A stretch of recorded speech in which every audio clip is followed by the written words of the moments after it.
வரும் கல்வியாண்டில் ரஷ்ய பல்கலைக்கழகங்களில் இந்திய மாணவர்களுக்கு 8000க்கும் மேற்பட்ட மருத்துவ இடங்கள் ஒதுக்கீடு செய்யப்படுவதாக ரஷ்ய பல்கலைக்கழக அதிகாரிகள் தெரிவித்தனர். ரஷ்ய நாட்டில் இந்திய மாணவர்கள் மருத்துவ படிப்புகள் மேற்கொள்வதற்கான ஸ்பாட் அட்மிஷன் கண்காட்சி வருகிற மே 11 மற்றும் 12 ஆகிய தேதிகளில் சென்னை ஆழ்வார்பேட்டையில் நடைபெறவுள்ளது. இது தொடர்பாக ஆழ்வார்பேட்டையில் உள்ள ரஷ்ய கலாச்சார மையத்தில் ரஷ்யாவின் அரசு மற்றும் பல்கலைக்கழக அதிகாரிகள் செய்தியாளர்களை சந்தித்தனர். அப்போது பேசிய அவர்கள், வரும் கல்வியாண்டில் ரஷ்ய பல்கலைக்கழகங்களில் இந்திய மாணவர்களுக்கு 8000க்கும் மேற்பட்ட மருத்துவ இடங்கள் ஒதுக்கப்படுவதாக குறிப்பிட்டனர்.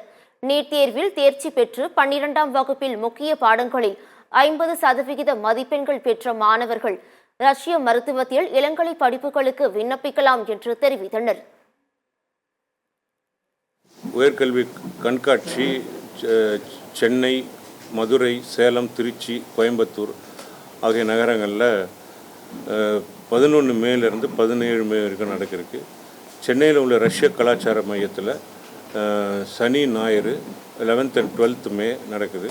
இதில் ரஷ்யாவிலேருந்து 8 மெடிக்கல் அண்ட் டெக்னிக்கல் யூனிவர்சிட்டிஸ் கலந்துக்கிறாங்க. இந்த வருடம் இந்தியாவிலேருந்து ரஷ்யாவுக்கு போகிறதுக்காக 8000 MBBS சீட்ஸு மாணவர்களுக்கு அவைலபிளாக இருக்குது. இந்த கல்லூரிகளில் படிக்கிறதுக்கு 3 லட்ச ரூபா வருடம் நீங்கள் கட்டணம் செலுத்தினா போகிறோம். 6 வருடத்துக்கு உண்டான கோர்ஸ் இது.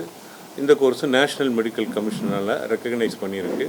இந்த கோர்ஸை படிச்சுட்டு திரும்பி வந்து ஸ்க்ரீனிங் டெஸ்ட் எக்ஸாம் எழுதின ஸ்டூடெண்ட்ஸு இந்தியாவில் டாக்டர்ஸாக ப்ராக்டிஸ் பண்ணலாம். இதை தவிர ரஷ்யாவில் 100% ஸ்காலர்ஷிப்பில் படிக்கிறதுக்கு இந்திய மாணவர்களுக்கு இந்த வருடம் 200 சீட்ஸும் அவைலபிளாக இருக்குது.